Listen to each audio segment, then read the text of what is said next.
바깥 날씨가 청명해서 제 마음도 청명하고 여러분 마음도 청명하고 다 청명하고 좋습니다. 자, 문제 풀어보셨죠? 예. 작년하고 시험 문항수 이런 게 유형이 조금 바뀌었죠. 그죠? 바뀌어가지고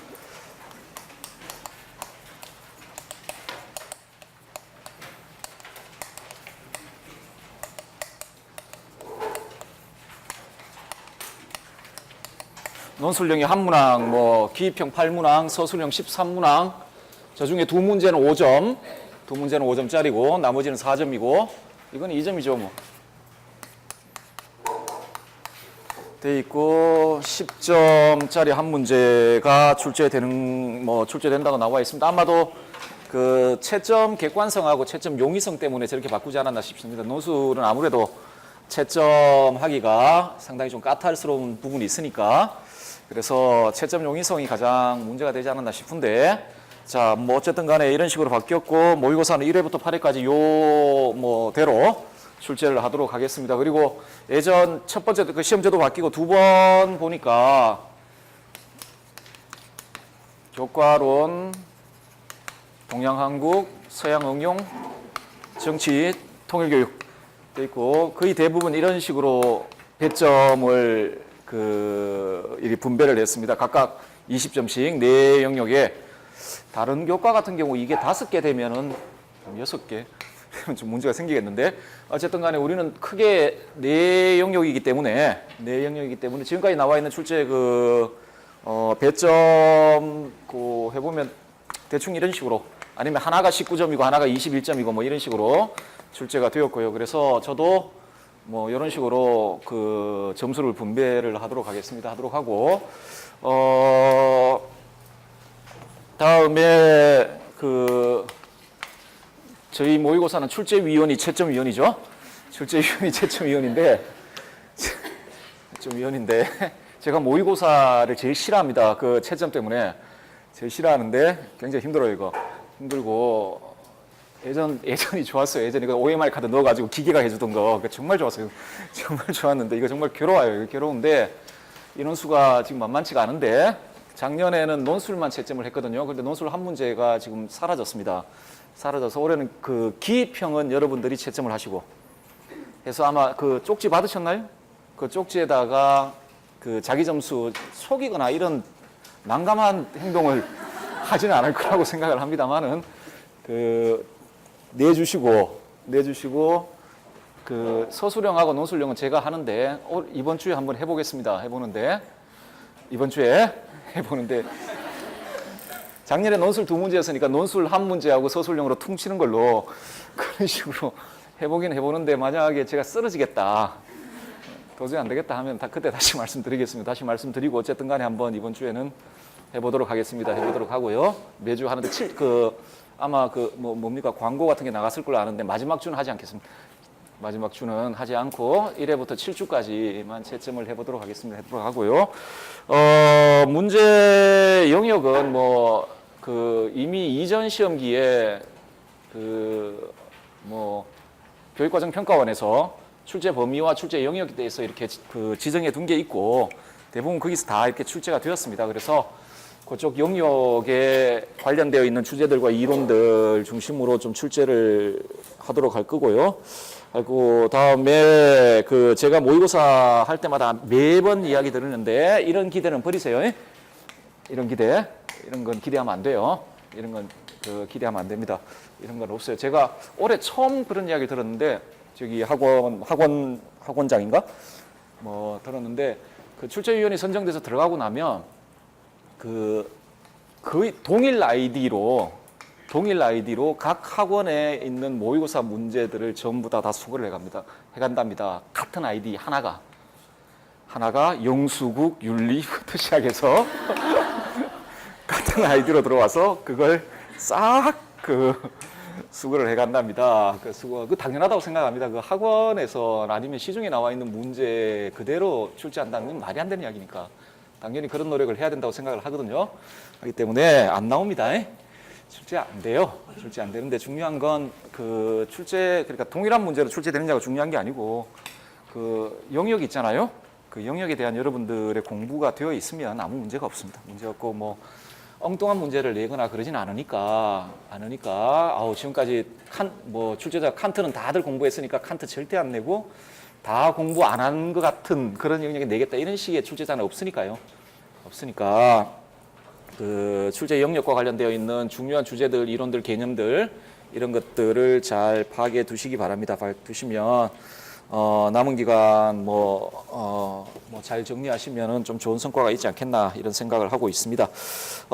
원래 1시부터 6시까지 강의가 잡혀 있는데 제가 작년하고 재작년 해보니까 이전에 객관식 1차 시험 때는 이 시간이 살짝 모자란 느낌이 있었습니다. 그 40문제고 선택지가 5개가 아니면 보기에 이렇게 있고 해서 그 관련되어 있는 이론을 설명하다 보니까 그 살짝 모자란 감이 있었는데 시험제도 바뀐 다음에 이게 시간이 너무 많아요. 이거 또 문제가 21문제밖에 안 됩니다. 안 돼서 작년 같은 경우는 제가 그런 강박이 있거든요. 돈을 받았으면 이렇게 약속한 시간보다는 1분이라도 더 해야 된다라는 강박이 있습니다. 그래서 언제나 그렇게 해왔습니다. 언제나 그렇게 해왔는데 작년에 해보니까 이거 도저히 안 되겠어요. 그러니까 뭐 쓸데없는 소리 하고 뭐 했거든요. 했는데 좀 빨리 끝나면 빨리 끝냅시다. 좋죠? 네. 아우, 뭐 다들 좋아하시네요. 저 같으면 막 제가 만약 여러분 자리에 앉아 있으면 안 됩니다. 뭐 다른 거라도 그랬을 것 같은데 돈 받고 뭐 하는 짓입니까? 뭐 이런 그런 뭐 말을 했을 것 같은데 정말 천사십니다, 여러분. 근데 어쨌든 간에 좀 빨리 끝나면 빨리 끝내도록 하겠습니다. 자, 문제 한번 보도록 합시다. 지금까지 기출된 영역이나 뭐 이런 거 2년밖에 안 됐기 때문에 별 의미가 없다고 생각을 합니다. 없다고 생각을 하고 올해 첫 번째 1회 모의고사 문제를 보는데요. 제가 그 언제나 1회 모의고사 문제는 쉽게 냅니다. 쉽게 냅니다. 사기 진작 차원에서 쉽게 출제를 하고요. 가면 갈수록 문제가 극악해집니다. 극악해지거든요. 왜냐하면 그 일종의 심리적인 것도 있는데 내다 보면 문제가 극악해지게 돼 있습니다. 내다 보면 어떻게 했는데 왜냐하면 실제 기출 문제를 출제하시는 출제위원분들 같은 게 한 번을 내는 거 아닙니까? 한 회만 내는 건데 저는 8회를 내다 보니까 같은 주제가 반복될 때가 있거든요. 이렇게 그 주제가 영역이 반복될 때가 있어가지고 가면 갈수록 문제가 좀 극악해지는 모습이 있는데 첫째 차는 여러분도 풀어보셔서 아시겠지만 굉장히 쉽습니다. 굉장히 쉽고요. 자, 한번 문제를 보도록 합시다. 다음은 그리고 1주차는 의도적으로 지금까지 출제되지 않은 이론가들, 다음에 영역을 의도적으로 출제를 했습니다. 지금까지 2번 시험 쳤는데 그 2번 시험에서 등장하지 않았던 사상가들이나 아니면 뭐 이론 영역이나 의도적으로 그렇게 출제를 했으니까 그렇게 알아두시고 나중에 뭐 어떤 사람들이 출제가 안 됐나 확인하려면 올해 1회차에 나와 있는 사람들은 그 중에 뭐 예를 들어 같이 이렇게 겹쳐가지고 나온 사람이 있는데 같이 붙어서 그 빼고는 다 아직까지 출제되지 않은 이론가들 중심으로 출제를 했습니다. 한번 보도록 합시다. 다음은 어느 도덕교육학자의 글입니다. 괄호에 공통으로 들어갈 용어를 쓰시오. 배려 위에 세워진 윤리는 이러면 길리건이나 나딩스 중에 하나일 겁니다. 길리건이나 나딩스 중에 하나일 텐데 배려하는 태도를 유지하려고 노력한다. 따라서 그러한 윤리는 자연적 배려에 의존한다. 이거는 도덕성의 인지, 감정, 그러니까 정서, 행동적 측면 중에 어디에 속하지요? 이건 감정입니다. 기본적으로 감정이죠. 감정이고 배려 윤리는 기본적으로 감정에 기초한다. 다음 정의 윤리는 당연히 이성에 기초하겠죠. 근데 나딩스 같은 경우에는 이건 열등하다고 보죠. 그러니까 나딩스의 기본적인 관점은 참된 도덕은 감정에 기초해야 된다고 보는 사람입니다. 참된 도덕은 감정에 기초해야 된다라고 보죠. 그래서 자기 스스로도 이야기하지만 휴메의 영향을 받았다라고 스스로도 이야기를 하고 있고, 자, 자연적 배려라는 개념이 등장을 했어요. 자연적 배려라는 개념이 등장했으면 이제 길리건은 아웃, 그죠? 나딩스만 남겠네요. 그렇다면 윤리적 행위의 원천은 한 쌍의 정감 내지는 감정 속에 있겠다. 윤리적 행위의 동기, 도덕이 감정에 기초하고 윤리적 행위의 궁극적 동기도 감정이다. 뭐 전형적인 그 휴메 자식이네요. 휴메 딸이죠. 나딩슨 여자니까. 자, 휴메 딸인데, 자, 뭐 도덕도 감정에 기초하고, 윤리적 행위도 감정에 기초하고, 자, 당연히 행위의 동기, 이것도 궁극적으로는, 근원적으로는 자연적 배려의 감정일 것이고, 이것에 기초해 등장하는 윤리적 배려의 감정이 있을 것이고, 근원적인 건 자연적 배려의 감정이죠, 그죠? 자연적 배려의 감정이 근원적이고, 한 쌍의 정감 속에 있다. 하나는 타자를 향해 직접 느끼는 것이고, 직접적으로 우리 내부에서 일어나는 저런 배려의 감정이 있을 것이고, 하나는 무엇을 더듬어 찾고 그것과 더불어 느끼는 것이다. 자, 우리가 타인과의 관계 속에서 직접적으로 타인에 대해서 타인과의 관계 속에 직접적으로 느끼는 정감이 있고, 그 배려의 감정을 느끼는데 또 하나의 방식은 그런 식으로 직접적으로 느끼는 방식이 하나 있을 것이고, 다른 하나의 방식은 요것을 더듬어 찾아 그것과 더불어 느끼는 게 있다라고 이야기를 하네요. 자, 그 다음 그 제시문 한번 봅시다. 우리는 출생 이후로부터 배려 관계 속에 몰입해 있기 때문에 자연적으로 다른 사람에게 배려의 제공자로서 반응하게 된다. 태어나자마자 우리는 부모들에 의해 배려받고, 그렇죠? 그리고 그 배려에 대해서 우리 스스로도 반응하고, 그리고 그 반응을 통해 기뻐하는 배려자의 모습도 보고, 그런 배려하고 배려받은 기억 속에서 형성되는 걸 무엇이라 부르죠? 배려하고 배려받고 배려했던 기억 속에서 형성되는 최상의 자아에 대한 관점, 그걸 뭐라 부르죠? 윤리적 이상이라 부르죠. 우리가 윤리적 배려를 이끌어내는 것을 필요로 할 때, 자, 윤리적 배려라는 개념이 등장을 했거든요. 윤리적 배려 위에는 첫 번째 제시문에는 뭐 자연적 배려라는 개념이 등장했는데, 자, 이 윤리적 배려는 어떤 성격을 가지나요?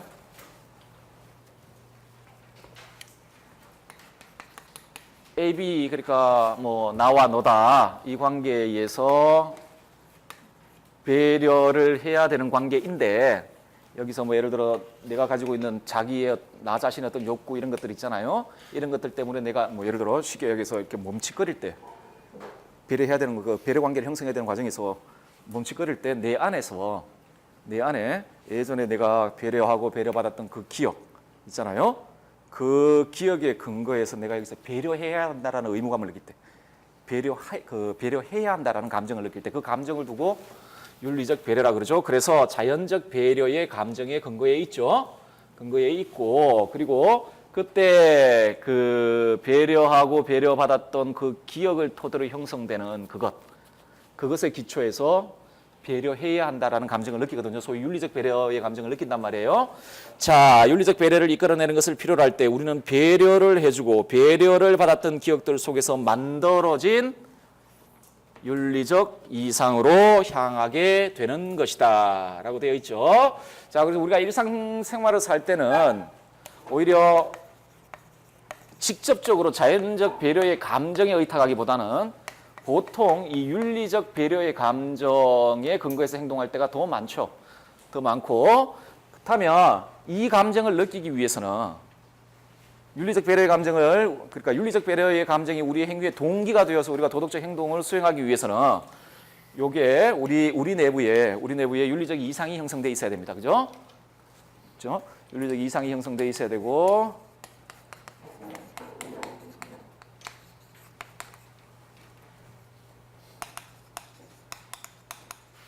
이게 이제 도덕교육의 목표가 되는 거죠. 윤리적 이상을 고양하는 것이, 그래야만 타자와의 관계 속에서 타자를 배려하는 행동을 지속적으로 수행해낼 수 있기 때문에 그렇습니다. 그래서 도덕교육의 목표를 윤리적 이상을 고양하는 것으로 보고 있죠. 나딩스가. 자, 2번 문제 한번 봅시다. 이게 조금 흐린데 예전에 그 1차 객관식 시험 문제의 그 제시문으로 나왔던 걸 제가 가지고 왔는데 이게 복사를 하니까 좀 흐리네요. 가는 어느 도덕 교육론자가 제시한 훌륭한 인격을 구성하는 요소이다. 훌륭한 인격이라는 개념 나오면 당장 나라는 사실을 아셔야 되겠죠. 훌륭한 인격 뭐 이런 이야기를 나오면요. 자, 나의 밑줄 친 사람이 결여하고 있는 요소를 가에서 찾아 쓰시오 라고 되어 있죠. 문제는 별로 어렵지 않습니다. 한번 보세요. 도덕적으로 행동하지 못하는 사람들 중 어떤 사람은, 자, 요 사람이요. 요 사람 도덕 문제에 대해 바르게 판단하고 판단한 것에 따라 행동하고자 하는 강한 열망은 가지고 있어요. 바르게 판단하고 그리고 그것에 따라 행동하고자 하는 어떤 열망, 도덕적 감정도 가지고 있다라고 이야기를 합니다. 자, 느끼지만 그러한 판단과 감정을 도덕적 행동으로 전환할 때 요구되는 능력을 소유하고 있지 못하다라고 하네요. 뭡니까, 여러분? 자, 올바르게도 판단해요. 그리고 이 판단과 결부된 어떤 도덕적 감정도 소유하고 있어요. 그래서 이를 통해 행동으로 연결해야 되는데 여기서 이쪽으로 전환시킬 때 뭐가 요청된다라고 하는 겁니다. 이게 없으면 방금 보셨던 사람처럼 옳게 판단하고 판단한 것에 따라 행동하고자 하는 열망이 있으나 그걸 구체적으로 도덕적 행동으로 옮기는 능력을 교류한 사람이 되어버려요. 뭐죠? 자, 지금 가에 나와 있는 용어를 써야 돼요. 뭐죠? 수행 기능입니다. 이건 너무 쉬운 문제죠. 그리고 이 수행 기능, 그 기능 대신 능력이라고 이야기하기도 합니다. 능력이라고 이야기하는데 제가 일부러 그 기출문제 나와 있는 그러니까 수행 기능이라고 나와 있는 제시문을 가져왔습니다. 일부러. 왜냐하면 만약에 그게 다 능력이라고 되어 있으면 다 맞잖아요. 다 맞을 테니까. 수행 기능 내지 능력이라 쓰셔도 되고요. 그런데 안 되겠구나. 능력이라 쓰면 안 됩니다. 답안에 쓰면 안 돼요. 가에서 찾아 쓰라 했기 때문에 그 요구 조건을 충족시키지 못하면 무조건 틀리니까 가에서 능력 그냥 뭐 가에서 찾아 쓰라는 말이 없었으면 능력이라 해도 될 텐데 가에서 찾아 쓰라는 말이 있었기 때문에 수행 기능입니다. 수행 기능이요.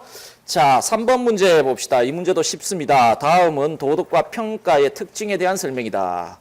괄호에 여러분들 지금까지 이 영역에서 한 문제도 출제된 적이 없어요.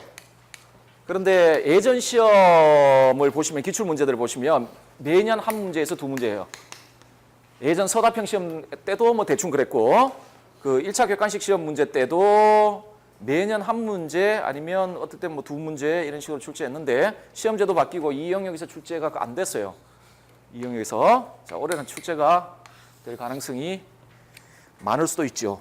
자, 생활과 윤리, 윤리와 사상 수업과 관련하여 프로젝트행 접근을 포함하여 학습자 주도적인 교수 학습을 진행할 경우 교수 학습 과정과 결과를 고려하여 무엇을 적용한다. 평상시에는 도덕적 사고 및 추론 능력, 정의적 가치, 태도를 고려하여 평가한다. 자, 교수 학습을 진행할 경우에 교수 학습 과정과 결과 모두를 고려해서 평가한다는데 이 우리 도덕과 평가의 성격인데 자, 이걸 가능하게 하는 데 있어서 매우 유용한 평가 방법. 뭐 교수 학습 과정도 개선해 줄 수도 있고 다음에 그거 마찬가지로 또 그 결과도 같이 고려될 수 있는 그게 통합적으로 고려될 수 있는 좋은 그 평가 방식의 이름을 뭐라 부르죠? 수행 평가라고 부릅니다. 다음 제시문부터 할게요. 그 다음 제시문도 읽어봅시다. 그 도덕성의 인지적, 정의적, 행동적 영역을 떼어놓고 각각의 영역을 별개의 평가 방법과 준거에 의해 측정한 후 그 결과를 합산하는 식의 평가를 지향한다면 통합된 전체로서의 도덕성이나 인격의 의미와는 상당한 거리가 있는 그 무엇을 평가할 가능성이 항상 존재한다. 이런 걸 환원주의 오류라고 그러죠. 자, 이와 같은 도덕과에서 환원주의 평가의 한계를 극복하고 인지적, 정의적, 행동적 영역이 잘 조화된 전체로서의 통합적 도덕성에 대한 평가를 실시하기 위해 수행평가는 매우 유용하다. 교육과정에 나와 있는 이야기입니다. 지금 두 제시문에는 수행평가의 유용성과 관련되어 있는 이야기가 나와 있습니다. 첫째는 학생들, 그러니까 그 결과, 그러니까 학생들이 보여주고 있는 결과뿐만 아니고 뿐만 아니고 평가와 교수 학습 과정이 통합될 수 있는 평가와 학생들에 대한 평가와 소위 평가 과정과 그다음에 교수 학습 과정이 통합될 수 있는 그걸 통합시킬 수 있는 유용한 평가 방식이고 또 하나는요.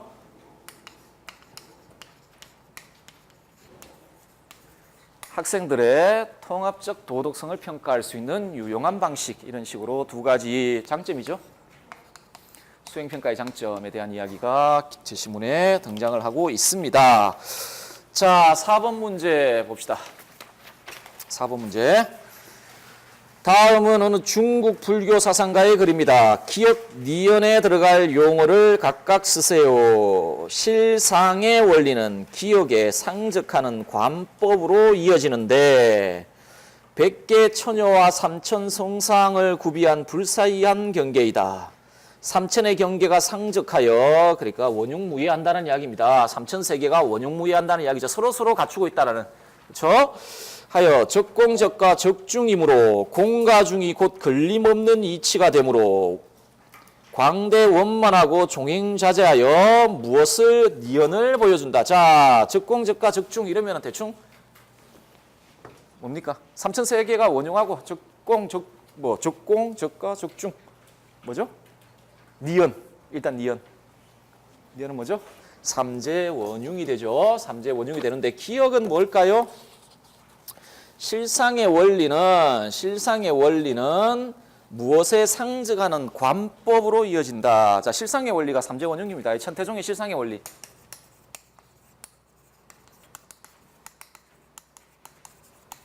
세계의 참된 모습 있잖아요. 참된 세계의 모습, 그 모습이 어떠냐라는 이야기입니다. 세계의 참된 모습 있죠. 그 세계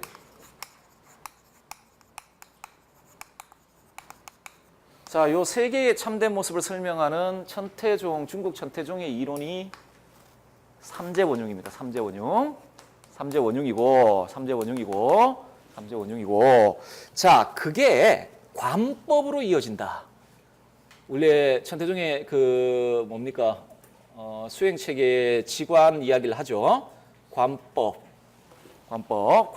이어진다. 자, 요 실상의 원리가 관법으로 이어진다라고 이야기를 하는데, 자, 그 관법이 뭐죠? 삼재원흉. 관법은 내 마음과 관련되어 있는 겁니다. 뭐죠? 일념삼천입니다. 일념삼천. 다시 한번 말씀드리지만 천태종에 있어서 실상의 원리, 세계의 참된 모습은 어떤 식으로 이렇게 드러나 있는가 되어 있고 그것을 관하는 것. 일념삼천, 우리 관법으로 드러나는 일념삼천이라고 이야기를 하고 있습니다. 자, 천태종 문제였습니다. 그래서 기억은 일념삼천이고 니언은 삼재원흉이 되겠습니다. 자, 5번 문제 보도록 합시다. 다음은 어느 서양 중세 윤리사상가의 글입니다. 밑줄 친 기역과 니언의 공통 본질을 쓰시오. 행복을 바란다는 점에서 모든 사람은 선한 의지를 가지고 있지만 행복한 삶을 얻으려는 올바른 방법이 농구되어야 하고 그 첫 번째로 선한 의지를 갖춘 사람은 덕을 무엇보다도 사추덕을 갖추어야 마땅하다라고 하죠. 사추덕 안에 들어가는 네 가지 덕은 어떤 거죠? 플라톤이 이야기했던 사추덕이죠. 자, 다음에 향주 삼덕은 뭐죠? 향주 삼덕. 믿음, 소망, 사랑을 이야기를 하는 거죠. 향주 삼덕은 죽음에서 생명으로 넘어가는 것이요. 그리스도의 부활에 인간이 참여하는 것을 나타내는 것이다. 그것으로 그리스도와 결합되어 있는 우리는 왜 이 세상에서부터 이미 천상에 계신 그분과 함께 행복을 누릴 수 있게 더 열심히 노력하지 않습니까? 라고 질타를 하고 계시네요. 자, 누구 글입니까? 향주 삼덕, 사추덕 이런 개념을 쓰면 요 덕과 관련해서 요 개념을 쓰면 아구스누스입니다. 아구스누스. 아퀴나스 같으면 이 개념을 안 쓰죠. 자연적인 덕 이런 개념을 쓰죠. 이러면 아퀴나스입니다. 덕과 관련해서 요 개념을 쓰면 아퀴나스예요. 그런데 아우구스누스는 뭐 이렇게 연결되어 있죠. 보통 사추덕은 요가 그 유사한 게 아니라 거의 동일하다고 봐야 되는데, 물론 안에 이 사람은 아퀴나스는 아리스토텔레스의 영향을 받았기 때문에 두 개의 항목이 꽤 많아요. 꽤 많은데 어쨌든 간에 여기에 포함될 거고 이건 여기에 포함될 텐데, 자, 뜻과 관련해서 요 개념을 쓰면 아우구스누스입니다. 근데 자연적인 덕, 뭐 종교적인 덕 요런 개념을 사용하면 아퀴나스입니다. 이건 그렇게 구분하시면 됩니다. 네. 아퀴나스인데, 자, 지금 문제는 뭐냐면 요 각각의 사수덕이나 향주 삼덕에 들어가는 덕의 명칭을 쓰라는 게 아니고 요것의 공통 본질을 쓰라는 겁니다. 요것의 공통 본질인데, 그러면 여러분 문제가 그렇게 나와 있으면 일단은 요것하고 요것의 공통점은 뭡니까? 사추덕과 향주 삼덕의 공통점. 안 보이세요, 공통점? 안 보이시나요? 딱 보세요. 계속 보세요. 공통점이 있는데. 여기에 공통점이. 두 개 다 덕이에요. 두 개 다 덕이에요. 그러면 이 덕의 본질은 뭡니까? 바른 질서로 사랑함.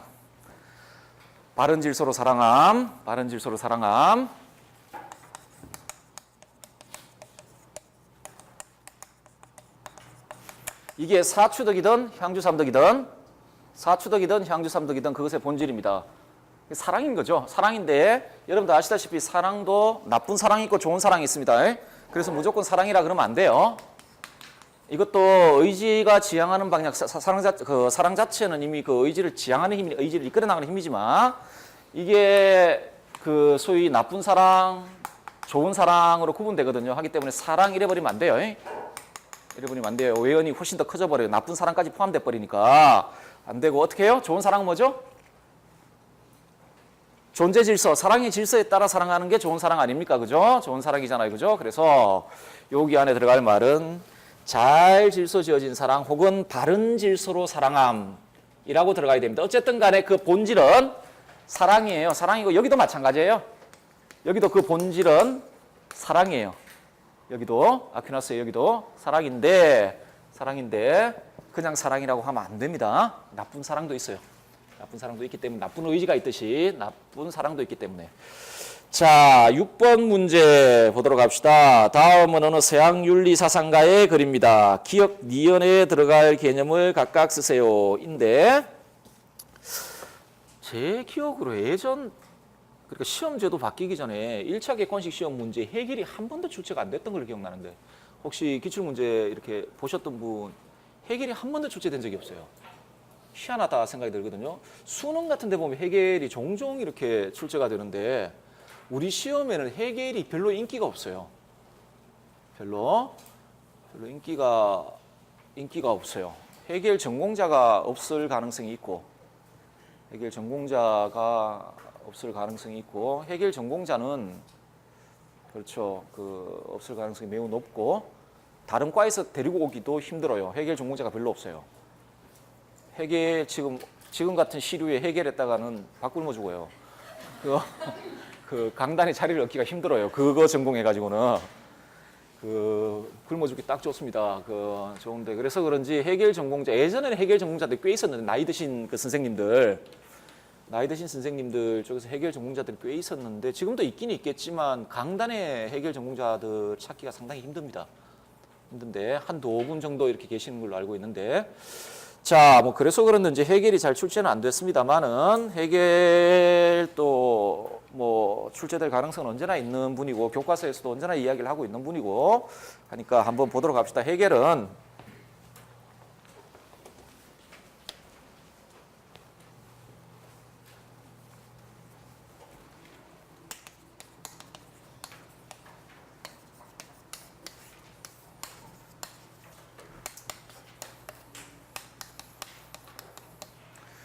요 안에 포함되어 있는 개념들만 잘 이해하고 오시면 돼요. 그리고 아마도 이 영역에서, 그러니까 해결이 지금까지 한 번도 출제 안 됐는데 해결을 내겠다 싶으면 이거 그냥 여담인데, 제가 만약 출제자라면 요 영역은 주제로 삼지 않을 것 같습니다. 이 추상법 단계 우리하고 별 상관이 없잖아요. 이게 없고, 요 단계이고, 이걸 낼까 고민하다가 제가 출제자라면 고민하다가 그래도 인륜이지. 그래도 인륜이지. 아니야. 도덕도 괜찮아. 그럼 같이 내자. 이러면은 논술 문제 내지 서술 문제가 돼요. 이걸 같이 내면 뻔하거든요. 이거 같이 내면. 그런데 아마 기평을 내겠다라는 마음이, 만약 제가 출제자는 기평을 내겠다는 마음이 생기면 물론 여기에 중요한 내용 정도 한 개 여기 할 텐데 주로 여기 그 포인트가 맞추지 않을까 이런 생각이 들어요. 그렇게 내고 싶은 욕구가 들어요. 그런데 자, 어쨌든 한번 보도록 합시다. 기억은 자유의 이념이며 생동하는 선이다 인데요. 뭐 공부하신 분은 아시겠지만 요 선이 요 두 단계에서 다른 모습을 보여줘요. 그러니까 다른 개념으로 사용돼요. 도덕 단계에서의 선을 해겔이 뭐라 그러죠? 이렇게 불러요. 이게 아직 그냥 형식으로, 추상적으로 우리 내면에만 존재한 선이죠. 그런데 인륜 단계에서는 지금 방금 보셨지만 생동한다. 이제 살아 숨쉰다는 거예요. 이제 객관적인 내용을 가지고, 그렇죠? 객관적인 내용을 가지고 구체적인 그게 또 우리 눈앞에 펼쳐져 있는 인륜 공동체 내에서 제도나 규범들로 구체적인 내용을 가지고 이제 펼쳐지는 거죠. 그런데 도덕 단계에서는 이게 그냥 도덕적 주체의 내면에 있는 아주 추상적인 선으로만 존재하거든요. 그래서 문제가 생겨서 인륜 단계로 가잖아요. 그죠? 자, 생동하는 이렇게 선 가지고 하나는 추상적인 선이면 이건 100% 도덕 영역이에요. 생동한다. 생동하는 선이다. 이거는 인륜 단계에서 선에 대한 관점입니다. 자, 그래서 기억은 자유의 이념이며 생동하는 선이다.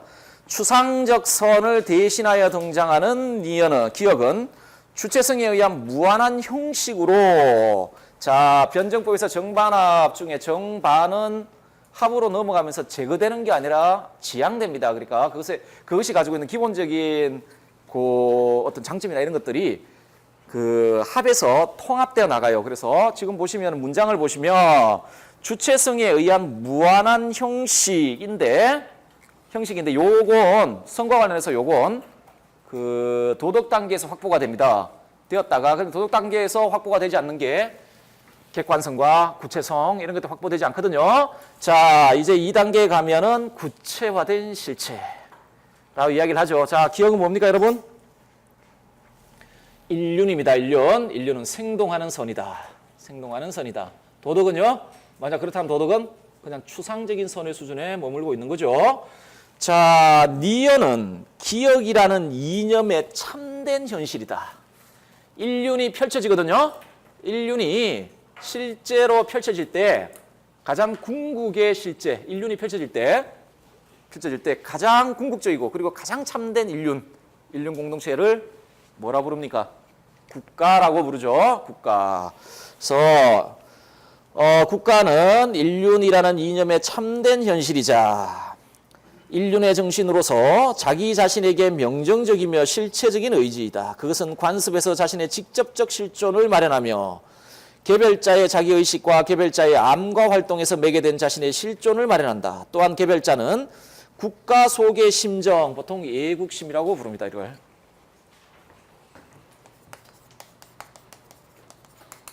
개인이 이 인륜 공동체 속에서 그 공동체에 대해서 느끼는 감정, 그 감정이 있잖아요. 특히 그 국가에 대해서, 국가 속에서 그 국가에 대해서 느끼는 감정을 해겔은 애국심 이렇게 부릅니다. 애국심 이렇게 부르죠. 자, 심정을 통해 자신의 실체적 자유를 비로소 이 국가 속에서 이제 마련하게 된다. 되고, 자, 이때 국가는 개별자의 본질이고, 왜요? 그 본질이 외화된 겁니다. 바깥으로 드러난 거예요. 개별자의 본질이자 개별자의 활동의 목적과 산출물이다 라고 말하고 있어요. 국가는 이런 존재이다. 국가 속에서 개인은 완전히 자기 자신의 자유를 실현할 수 있고, 그리고 그 국가가 가지고, 아까 왜 관습 속에서 자신의 실존을 마련한다 그랬죠. 국가가 가지고 있는 제도, 규범, 관습 이런 게 다 개인의 본질이 실현된 것이고, 따라서 국가와 나는 이렇게 대타적인 존재, 나눠져 있는 존재가 아니라 본질 속에서 통일되어 있는 존재 뭐 이런 방식으로 이야기를 하고 있습니다. 자, 그래서 기억은 인륜, 니은은 국가라고 보시면 되죠. 여기 이 영역에서 냈습니다. 아무래도 여기서 낼 것 같아서 기입형이. 네, 서술형 주제를 잡으면 이건 100% 아마 제 생각에는 거의 이렇게 연결 지을 것 같은 느낌이 드는데 요거 문제점 있잖아요. 그러니까 인륜이 요구되는 이유가 있어요. 인륜이 요구되는 이유. 이거는 칸트의 문제이기도 하거든요. 문제이기도 하기 때문에 자 어쨌든 간에 뭐 그 나중에 다시 한번 보도록 하고 7번 문제 봅시다. 7번 문제. 제 기억이 맞다면 1, 2년 동안 그러니까 2년 동안 근대 사회개혁론자들 중에 출제됐던 사람은 루소 하나로 알고 있습니다. 하나로 알고 있거든요. 그러면 지금쯤 그 로크와 홉스가 지옥에서 천당 갈 사람들이 아니에요. 지옥에서 아니에요. 100% 지옥 가 있어요. 100% 지옥 가 있는데 루소는 어중중하게 캐톨릭에서 그 중간 단계를 뭐라 그러죠? 연옥이라 그러나요? 연옥쯤 가서 지금 시험을 받고 있지 않겠는가 생각을 하고 있습니다. 시험을 하고 있고 홉스, 로크는 거의 100% 지옥 가 있다라고 봐야 될 것 같고요. 자 어쨌든 지옥에서 울부짖고 있어요. 나도 좀 내달라. 뭐 자 습습하다니 뭐 그러니까 지옥 가죠. 자 다음은 7번 문제 한번 봅시다. 다음은 어느 서양 근대 사상가의 글입니다. 기억에 들어갈 용어와 밑줄 친 니은이 무엇인지 쓰시오 라고 되어 있죠. 한번 봅시다. 국가는 다수의 인민이 만인 상호 간에 합의하여 자 사회계약은 만인들 사이의 상호계약입니다. 합의하여 다수결에 의해 어느 한 사람 혹은 하나의 합의체의 모든 사람의 인격을 대표하는 대표자 이를 책 제목 뭡니까? 리바이어든이라고 부르죠. 그래서 이건 그냥 참고로 말아두십시오.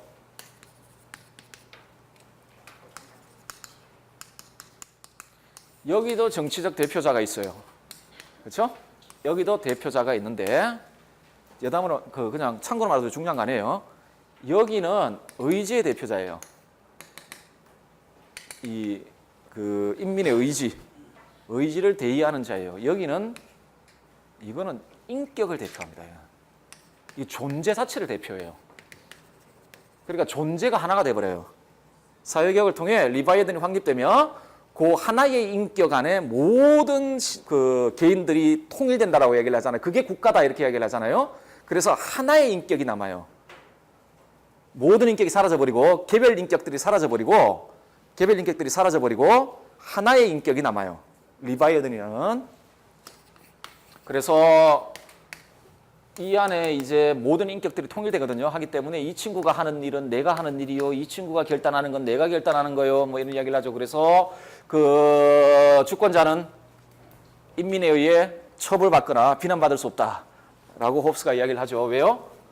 인격이 통일돼 버렸어요. 그래서 그가 하는 게 내가 하는 일이에요. 그가 하는 게 내가 하는 일이고 하기 때문에 그렇습니다. 자, 합의체 찬성 투표한 자나 반대 투표한 자나 모두 똑같이 그의 행위의 판단을 자기 자신의 행위의 판단으로 승인하기로 한 기억을 통해 설립된다. 자, 국가의 기원. 문장이 좀 긴데 주어는 뭡니까? 주어. 이 문장의 주어. 국가죠. 수로 설립된다죠. 뭘 통해요? 일단 홉스의 글이라는 걸 알았으면 뭘 통해요? 원문엔 원래 그 로크도 그렇고 홉스도 그렇고 이 단어를 거의 쓰지 않습니다. 이거 쓰지 않고 홉스도 이 단어는 거의 루소에 특화된 단어처럼 사용돼요. 이 단어는 자 쓰지 않고 원래 원문에는 이렇게 되어 있습니다. 신의 계약 되어 있는데 사회 계약이라 해도 무방하다. 이것도 정답이다. 사회 계약이라 해도 되고 신의 계약의 특징이 어떤 게 있나? 믿고 계약하는 게 특징이 어떤 게 있죠? 제가 자동차를 굉장히 험하게 몰아가지고 지금 뒷범퍼 다 박살나고 막 그렇게 돼 있거든요. 스피드 이걸 즐기거든요. 그래서 뭐 난리도 아닙니다. 그래서 요번에 그 새 차를 하나 계약을 했어요.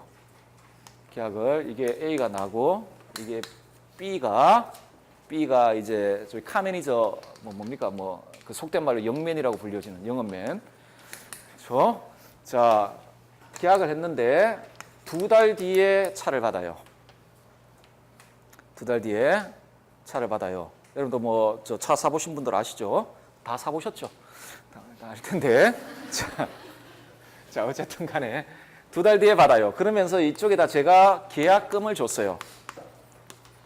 둘 사이에 계약서를 썼어요. 자, 이게 신의계약입니다. 그런데 내수 중에 물건이 있어요, 없어요?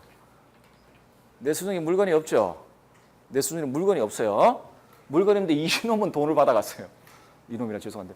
이 영매인께서는 제 돈을 받아갔어요. 돈을 갔는데 이거 한번 보세요. 이 신의계약의 가장 취약점이 뭐겠습니까? 제가 이 영매인하고 계약을 맺었는데 그리고 내 돈, 나는 물건도 자동차도 받지 않은 상황에서 돈을 줬단 말이에요. 근데 내가 돈을 어떻게 줄 수 있어요?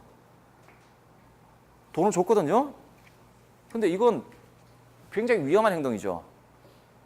이 친구가 달아난다든지 그럴 수도 있잖아요. 여러분들 만약에 이 관계가 아니고 친구들하고 만약에 이 상황을 한번 생각해 보십시오. 돈을 만약에 옆에 있는 친구, 옆에 가까이 있는 친구한테 돈을 주고 네 옷을 일주일 뒤에 받겠다. 이 계약을 이런 계약을 맺을 때 물론 친한 친구 말고 좀 약간 맺을 때 이런 계약을 맺기가 힘들어요. 이게 신의계약의 성격인데 왜 맺기 힘듭니까, 여러분? 왜 저런 계약을 맺기가 힘들어요? 믿을 수가 없어요. 믿을 수가 없어요. 그 친구 돈 가지고 그냥 저기 어디 가버리면 돈만 줘놓고 옷은 못 받죠. 그렇죠? 그런데 이 영매는 나는 믿어요. 왜요? 왜 믿어요, 이 친구? 물론 회사를 대표했을 거기 때문에 얘가 도망을 가면 회사에 청구할 수가 있어요. 그리고 좀 더 궁극적으로 올라가면 어떤 게 있죠? 상법 같은 게 있어요. 상법이나 민법 같은 게 있죠. 법이 이 계약으로서 유지시켜 준단 말이에요. 내가 도장 찍었고 계약서, 정식화된 계약서도 있잖아요. 그렇죠? 법이 이 계약으로 유지시켜. 만약에 법이 없다면 이런 계약, 신의계약 자체가 사실 불가능해요. 자, 자연 상태에서 신의계약이 가능합니까? 홉스에 자연 상태에서 자 계약을 맺었다 쳐요. 모여가지고 했다 쳐요. 그런데 그런 신의계약 자체가 가능합니까? 가능하죠. 실제로는 불가능해요. 신의계약이 가능하려면 저 계약을 유지시킬 수 있는 힘이 있어야 돼요. 그 힘은 계약자 쌍방보다 더 큰 힘을 가지고 있는 힘. 그들이 가지고 있는 힘, 그걸 리바이어든이라고 부르죠. 칼이 있어야 된다. 그래야만 계약은 실효성을 가진다라고 이야기를 하는데, 자, 그래서 홉스는 요 사회계약을 이야기할 때 거의 사회계약이라는 그 개념을 사용하지 않고 거의 대부분 신의계약을 사용합니다. 사회계약의 성격이 그렇다라는 거예요.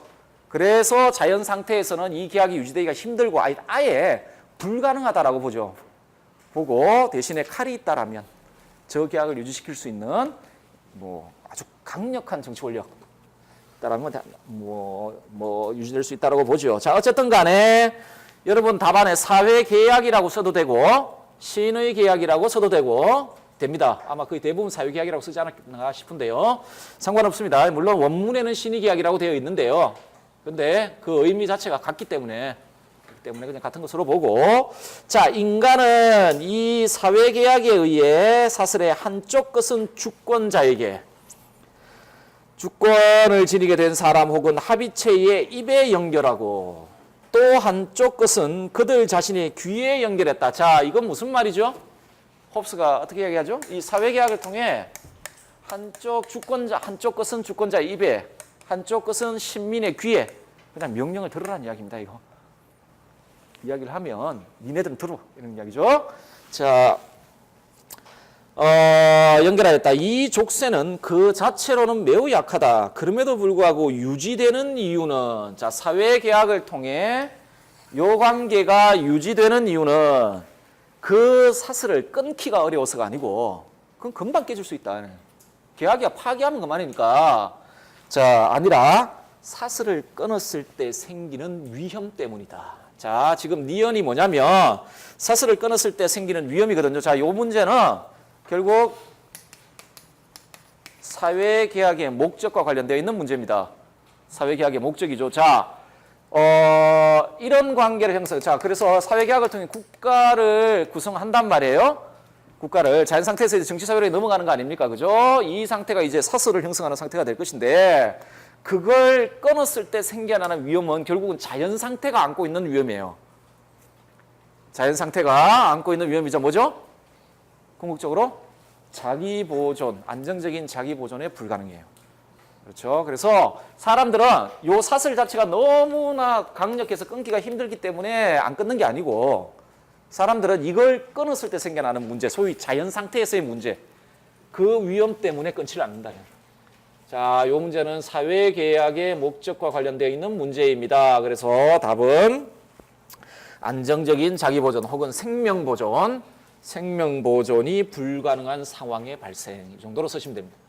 이 정도로 쓰시면 되겠다. 자, 다음 문제 봅시다. 8번 문제. 롤즈가 한번 출제가 됐고 현대의 정의론자들 중에 현대 정의론자들 특히 여러분이 아셔야 될 분은 세 분입니다. 크게 아셔야 될 교과서에서도 아마 현대 정의론자들 교과서에 언급되고 있는 정의론자는 3명이 나오는 걸로 알고 있습니다. 누구 나와 있습니까? 누구죠? 존 롤즈하고 또요? 노직 있죠. 또 한 명 더 있죠. 오발츠입니다. 그죠? 있죠. 요 3명입니다. 아마 제가 알기로도 교과서에는 요 3명 현대 정의론자 3명이 나와 있는 걸로 알고 있습니다. 나와 있고 그래서 적어도 여러분 현대 정의론자는 여러 있겠지만 적어도 요 3명의 그 이론적 내용들은 지금 다 알고 계시죠. 그죠? 다 알고 계시고 잘 아시는데 또 조금 더 이제 머리에서 떠나지 않게 공부를 해두시면 좋겠습니다. 이분은 출제를 했습니다. 이 정치적 자유주의를 소재로 해서 그 안에 가장 중요한 그 주제이기도 합니다. 그 민주시민의 자질, 특히 그 중에 도덕적 능력과 관련되어 있는 그 출제를 했거든요. 롤즈 낸다라면 올해는 사회계약론, 정의론에 있는 내용들을 가지고 내지 않을까 이런 생각도 하는데 아니면 아예 나머지 2명이 남아 있으니까 현대 정의론자들이 롤즈나 노직이나 왈츠나 이렇게 생각하셔도 될 것 같은데 그렇다고 해서 롤즈가 올해 출제된다고 해서 전혀 이상하지 않습니다. 거의 이 무게감 보면 그러니까 사상가가 가지고 있는 무게감이 있잖아요. 예를 들어 아퀴나스하고 아리스토텔레스다 그러면 어느 쪽이 훨씬 더 무겁게 느껴집니까? 당연히 아리스토텔레스입니다. 그렇죠? 당연히 아리스토텔레스입니다. 근데 어쨌든 간에 낼 수도 있고 아니면 이렇게 낼 수도 있겠는데 이 문제는 노직과 관련되어 있는 문제입니다. 한번 보도록 합시다. 자, 소유물에서의 정의의 이론. 자, 이제 전통적인 그러니까 정의의 문제를 전통적인 분배 정의의 문제로 보질 않고 소유물에서의 그 정의의 문제, 정의의 이론, 소위 소유 권리론이라고 불려지는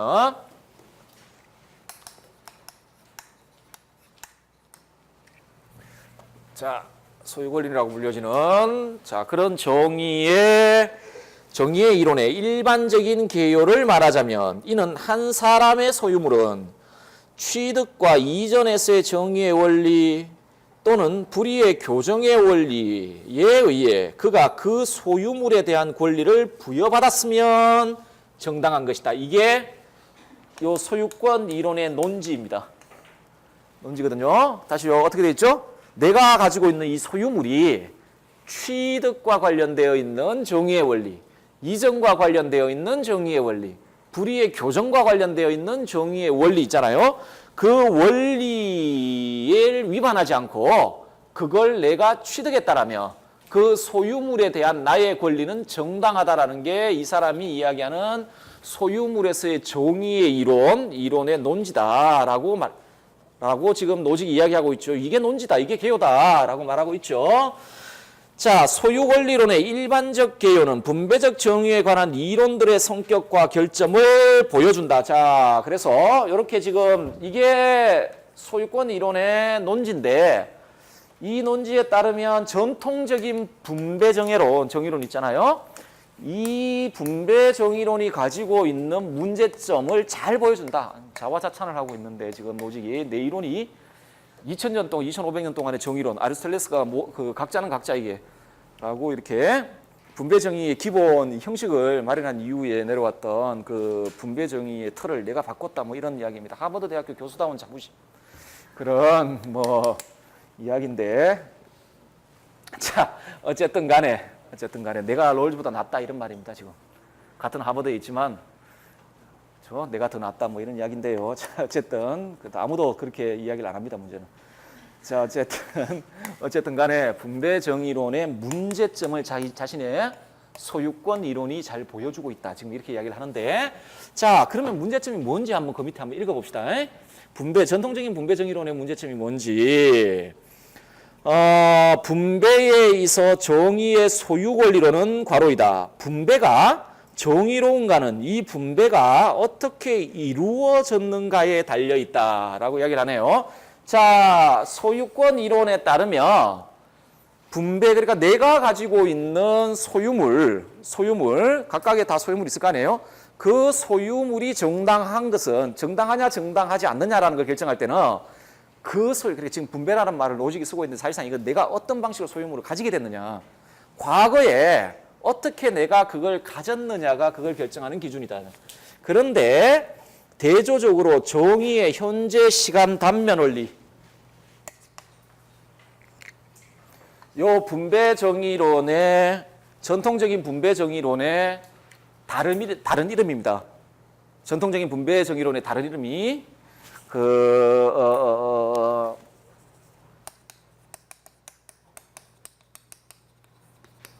전통적인 분배 정의론은 보통 분배 정의의 원리와 관련해서 현재 시간 단면 원리를 주장한다라고 해요.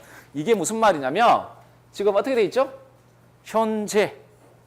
현재도 있고 미래도 있고 과거도 있는데 전통적 분배 정의론은 현재 시간을 굉장히 중요시한다. 현재 시간을 현재.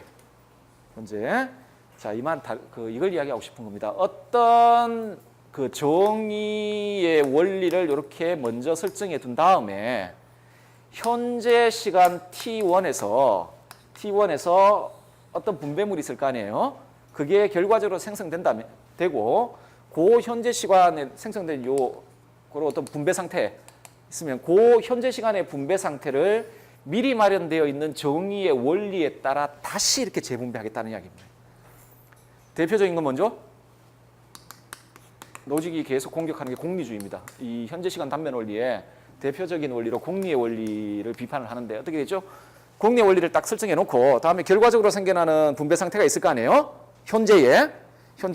그러면은 현재 시간에 그 결과적으로 생겨나는 분배 상태가 있다라면 그걸 공리의 원리와 맞춰 가지고 만약에 공리의 원리에 맞지 않으면 다시 재분배하겠다는 이야기예요. 그걸 현재 시간 단면 원리라는 말로 표현합니다. 그래서 대조적으로 정의의 현재 시간 단면 원리에 따르면 분배에 있어서 정의는 정의로운 분배에 관한 어떤 구조적 원리, 이런 거, 공리의 원리 같은 거, 그런 원리에 의해 이 현재 발생한 분배 상태를 판단해서 그것에 맞으면 이건 정의롭다. 맞지 않으면 부정의하다라고 보고 재분배한다. 그래서 판단할 때 물자들이 어떻게 분배되어 있는가에 의해 결정된다라고 되어 있죠. 자, 괄호 안에 뭐가 들어갑니까, 여러분? 자, 요런 현재 시간 단면 원리와 달리 자기 자신의 소유 권리로는 현재 시간 단면 원리, 공리주의 같은 경우는 중요한 건 현재입니다. 현재죠. 그러면 자신의 소유 권리로는요?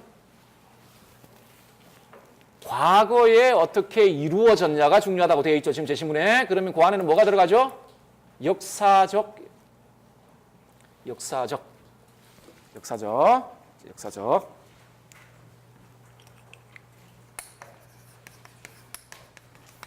이게 들어갑니다. 이걸 쓰셔야 되죠. 여기다가 하나 더 덧보태면 뭐죠? 비정형적. 이게 노직의 소유 권리론. 소유물에서의 정의의 원리의 그 노직의 원리의 특징이죠. 자, 조금 쉬었다가 보도록 합시다.